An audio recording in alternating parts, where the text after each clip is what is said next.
নমস্কার, সুমিত কিচেনে সবাইকে জানাচ্ছি স্বাগত। আজকে আপনাদের সাথে শেয়ার করব মসুর ডাল ভুনার রেসিপি। এভাবে ডাল ভুনা হলে গরম ভাতের সাথে কিন্তু আর কিছু লাগবে না, ডাল ভুনা দিয়েই পুরো ভাত খেয়ে ফেলতে পারবেন। এখানে 1 কাপ পরিমাণ নিয়েছি মসুর ডাল।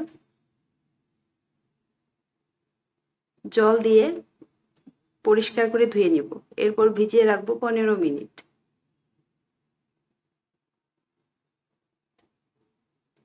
ডালটা আমি ভালোভাবে ধুয়ে নিয়েছি। একটি পাত্রে দিয়ে দিচ্ছি পরিমাণ মতো তেল। ছোট এক টুকরো তেজপাতা, 2টো শুকনো লঙ্কা, ফোড়নের জন্য আস্ত জিরে। ফোড়নটা হালকা কয়েক সেকেন্ড নাড়াচাড়া করে নিতে হবে। এখন দিয়ে দিচ্ছি 3টি মাঝারি সাইজের পেঁয়াজ কুচি।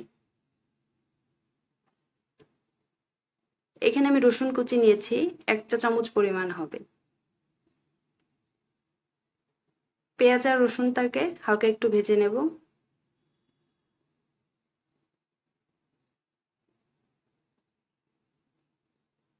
হাফ চা চামচ পরিমাণ দিয়ে দিচ্ছি হলুদ গুঁড়া। 5 থেকে 6 সেকেন্ড নাড়াচাড়া করে এ পর্যায়ে এসে ধুয়ে রাখা ডালটা দিয়ে দিতে হবে। আর ভিডিওটি যদি ভালো লেগে যায় একটি লাইক দিতে ভুলবেন না।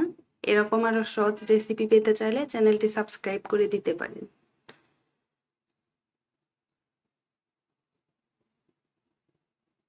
1 চা চামচ পরিমাণ মরিচ গুঁড়া, হাফ চা চামচ জিরা গুঁড়া, স্বাদ মতো লবণ দিয়ে ভালোভাবে ভেজে নিতে হবে। ডালের যে একটা কাঁচা গন্ধ আছে, কাঁচা গন্ধ চলে যাওয়া পর্যন্ত ডালটা ভালোভাবে ভেজে নিতে হবে। পরিমাণ মতো দিয়ে দিচ্ছি জল।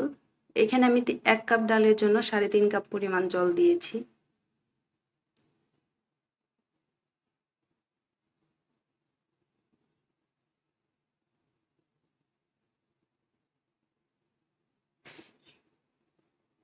চারটি কাঁচা মরিচ আমি মুখটা হালকা একটু চিড়ে নিয়েছি।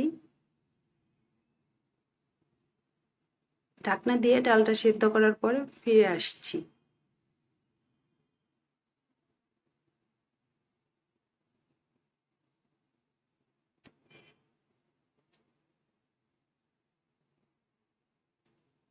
ডালটা পুরোপুরি সিদ্ধ হয়ে গেছে। দেখে আস্ত মনে হলেও মুখে দিলে কিন্তু একদম গলে যাবে।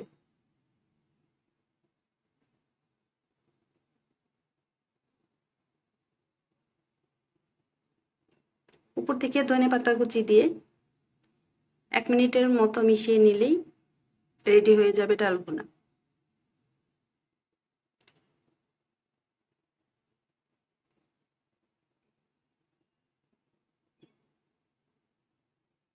একদিন অবশ্যই গরম ভাতের সাথে পরিবেশন করে দেখতে পারেন, আশা করছি ভালো লাগবে।